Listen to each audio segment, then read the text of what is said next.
नमस्कार मित्रों, मैं हास्य कवि अजय शुक्ल आज आप सबके बीच में तेजस फिल्म की विशेष प्रस्तुति कवि दरबार लेकर उपस्थित हुआ हूं। आइए लॉकडाउन के दौर में कवियों के साथ उनकी कविताओं का आनंद लें। विशेष कार्यक्रम कवि दरबार में हमारे बीच में डॉक्टर कमलकांत तिवारी जी बरेली से हैं, जो कि ओज और शौर्य के कवि हैं। हमारे बीच में एकता भारती जी श्रृंगार की कवित्री पीलीभीत से हमारे बीच में हैं। धर्मराज उपाध्याय जी सीतापुर से हमारे बीच में हैं, जो हास्य और व्यंग्य के रचनाकार हैं। स्वयं श्रीवास्तव जी मधुरकंठ के धनी बहुत अच्छे गीतकार हमारे बीच में हैं, जो उन्नाव की धरती से जुड़े हैं। और सौरव पांडे जी जो समसामयिक रचनाओं पर बात करते हैं, जो मानवीय संवेदनाओं की बात करते हैं, लखनऊ से हमारे बीच में हैं। आप सभी का कवि दरबार कार्यक्रम में बहुत बहुत स्वागत है। चलिए साथियों, आपको कविताओं से जोड़ा जाए। तो हमारे बीच में जैसा भाई बता चुका हूं मैं कि कमलकांत तिवारी जी हैं, बरेली से ओज के कवि हैं। इनकी आगवानी में मैं चार पंक्तियां कहना चाहता हूं। कवि डॉक्टर शिवम अंबर जी ने लिखा कि या बच्चन हवाओं का रुख मोड़ देंगे हम, या बच्चन हवाओं का रुख मोड़ देंगे हम, या खुद को वाणी पुत्र कहना छोड़ देंगे हम, और जिस दिन भी हिचकिचाएंगे लिखने में हकीकत, कागज को फाड़ देंगे कलम तोड़ देंगे हम। कागज को फाड़ देंगे कलम तोड़ देंगे हम। आदरणीय कमलकांत तिवारी जी। कि वक्त अनुकूल रहे चाहे प्रतिकूल रहे, वक्त अनुकूल रहे चाहे प्रतिकूल रहे, किंतु हम कभी घबराना नहीं जानते। चाहे कोरोना का कितना भी संकट हो, पर हम भारत के लोगों का, हिंदुस्तानियों का यही स्वभाव है कि वक्त अनुकूल रहे चाहे प्रतिकूल रहे, किंतु हम कभी घबराना नहीं जानते। रण में गिराते सदा बैरियों के शीश हम, कलियों के आगे ही ठलाना नहीं जानते। वक्त अनुकूल रहे चाहे प्रतिकूल रहे, किंतु हम कभी घबराना नहीं जानते। रण में गिराते सदा बैरियों के शीश हम, कलियों के आगे ही ठलाना नहीं जानते। और दिल में बसाते सदा मात भारती का प्रेम, दिल में बसाते सदा मात भारती का प्रेम, गोरियों को दिल में बसाना नहीं जानते। शिवरणा सुपाक हमीद के लाल हम, डीजे पे कमर लचकाना नहीं जानते। शिवरणा सुपाक हमीद के लाल हम, डीजे पे कमर लचकाना नहीं जानते। और चार पंक्तियां एक छंद के माध्यम से आपके सम्मुख रखना चाहता हूं। आप सबने आशीर्वाद दिया, बहुत बहुत आभार। कि जब भी सहे हैं बार छाती पे सहे हैं सदा, जब भी सहे हैं बार छाती पे सहे हैं सदा, पीठ हम बैरी को दिखाना नहीं जानते। जब भी सहे हैं बार छाती पे सहे हैं सदा, पीठ हम बैरी को दिखाना नहीं जानते। और मानते हैं एकता का रहा है सदा अभाव, किंतु निज भाई को सताना नहीं जानते। मानते हैं एकता का रहा है सदा अभाव, किंतु निज भाई को सताना नहीं जानते। और जंग कोई भी लड़ी हो जीते हम ही सदा हैं, हार के भी हम हार जाना नहीं जानते। शिवराणा पाक हमीद के लाल हम, रूपसी से अखियां लड़ाना नहीं जानते। शिवराणा पाक हमीद के लाल हम, रूपसी से अखियां लड़ाना नहीं जानते। ये थे डॉक्टर कमलकांत तिवारी जी, जिन्होंने भारत की शौर्य गाथा गाई। अब क्रम को आगे बढ़ाते हुए पीलीभीत से श्रृंगार की कवित्री, जिन्होंने अखिल भारतीय मंचों पर अपना झंडा बुलंद कर दिया है, एकता भारती को मैं आवाज दूंगा। वो आए और अपना काव्य पाठ प्रस्तुत करें। एकता भारती जी। बहुत ही कम समय में मैं अपनी बात आप सभी तक पहुंचाने की कोशिश करती हूँ। हम सभी जानते हैं कि लॉकडाउन का माहौल है, विषम परिस्थितियां हैं, हम सभी परेशान हैं। तो इन मुश्किल घड़ी में मैं ऊर्जा देने वाली, हिम्मत देने वाली चंद पंक्तियां आप सभी समक्ष रखने की कोशिश करती हूँ। सुनेगा कि संयम, अनुशासन, हिम्मत ईमान से हारेगा। यह कोरोना किस तरह से हारेगा मैं बताती हूँ। कि संयम, अनुशासन, हिम्मत ईमान से हारेगा। संयम, अनुशासन, हिम्मत ईमान से हारेगा, और एकता की कायम पहचान से हारेगा, और एकता की कायम पहचान से हारेगा। और जरा सी त्याग तपस्या कुछ दिन हम कर लें, और जरा सी त्याग तपस्या कुछ दिन हम कर लें, यह दुश्मन कोरोना हिंदुस्तान से हारेगा। यह दुश्मन कोरोना हिंदुस्तान से हारेगा। और कर्तव्यों के हवन कुंड में दहकर जीतेंगे, कर्तव्यों के हवन कुंड में दहकर जीतेंगे। गंगा जल सा पर्वत पर्वत बहकर जीतेंगे, कर्तव्यों के हवन कुंड में दहकर जीतेंगे। गंगा जल सा पर्वत पर्वत बहकर जीतेंगे और कोरोना से जंग नहीं जीतेंगे सड़कों पर। कोरोना से जंग नहीं जीतेंगे सड़कों पर, कोरोना से जंग नहीं जीतेंगे सड़कों पर। हम यह युद्ध फकत अपने घर रहकर जीतेंगे, हम यह युद्ध फकत अपने घर रहकर जीतेंगे। बहुत आभार। और मैं अपने मूल विषय की चंद पंक्तियां आप सभी के समक्ष पहुंचाती हूँ, सुनेगा। कि प्रीत प्रणय को पुण्य बनाने वाली हूँ। पंक्तियां सुनना आनंद के साथ। कि अपने मन का शीतल चंदन सौंप दिया, अपने मन का शीतल चंदन सौंप दिया, अपने मन का शीतल चंदन सौंप दिया। दो नैनों का नाजुक दर्पण सौंप दिया, दो नैनों का नाजुक दर्पण सौंप दिया। उसको कुछ लम्हे देने में दिक्कत है, उसको कुछ लम्हे देने में दिक्कत है, जिसको मैंने सारा जीवन सौंप दिया।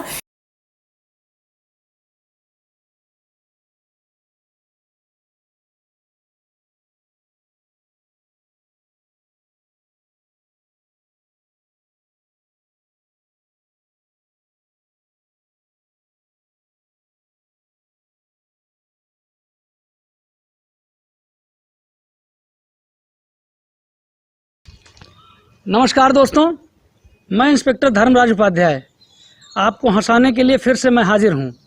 आज मैं आपको हंसाने के लिए कोरोना से संबंधित 4 छंद लेकर के हाजिर हुआ हूँ। 4 छंदों में 2 छंद जो हैं वो समस्या से संबंधित हैं और 2 छंद जो हैं वो समाधान से संबंधित हैं, लेकिन हैं चारों छंद हास्य के ही। तो सुनिए आप कि एक तो कोरोना, दूजे बीबी का है रोना बड़ा, शादीशुदा आदमी पर दोहरी मार है, बेवजह निकलो तो पुलिस पीट देती है, घर में भी बेलन लिए बीबी तैयार है, बर्तन धुलाती है फिर हाथ वो धुलाती है, कितनी बार इसका कोई ना शुमार है, और भूल गए रात दिन तारीख कुछ याद नहीं आज मंगल है या इतवार है।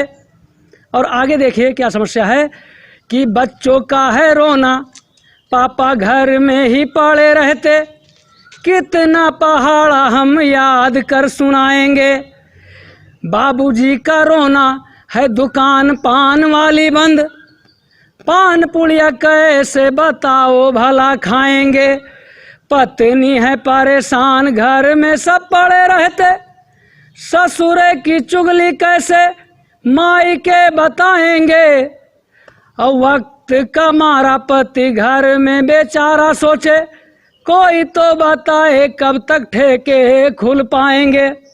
अब इस कोरोना का जो समाधान बताया गया वो समाधान मेरी पत्नी के द्वारा बताया गया और मेरे सिपाही के द्वारा बताया गया। मेरी पत्नी ये नहीं जानती है कि कोरोना एक वायरस है जो बहुत ही सूक्ष्म आकार का होता है, और मेरे सिपाही का भी यही हाल है कि वो भी ये नहीं जानता है कि ये सूक्ष्म आकार का वायरस है। बस दोनों ये जानते हैं कि ये देश के दुश्मन है, जो कोरोना है ये देश का दुश्मन है। तो ज़रा सा उनका जो समाधान है वो सुनिए कि पत्नी ने कहा, भला आप क्यों डरते हैं, आपका मुँह क्या बाल बांका कर पाएगा, और डाल देंगे आप इसे जिस दिन हवालात में, होगी ना जमानत बिना मौत मर जाएगा, गाड़ी के जो कागजात आपने मांग लिए, कितना भी बलवान हो कोरोना डर जाएगा, और फिर भी न माने इसे कविता सुनाने लगना, सच कहती हूँ भाग अपने घर जाएगा। मेरी कविता से सबसे ज़्यादा परेशान वही हैं, सिपाही जी हैं, उनका अपना नुस्खा है। उनको कहते हैं कि मार मार बेंती से कर दो बेहाल सब, इसके ऊपर जूता और लात होनी चाहिए। किसके ऊपर? कोरोना के ऊपर।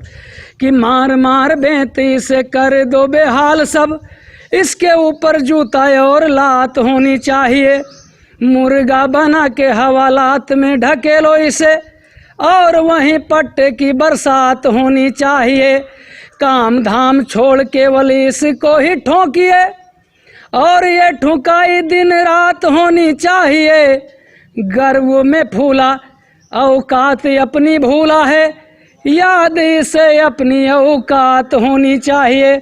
जय हिंद, जय भारत।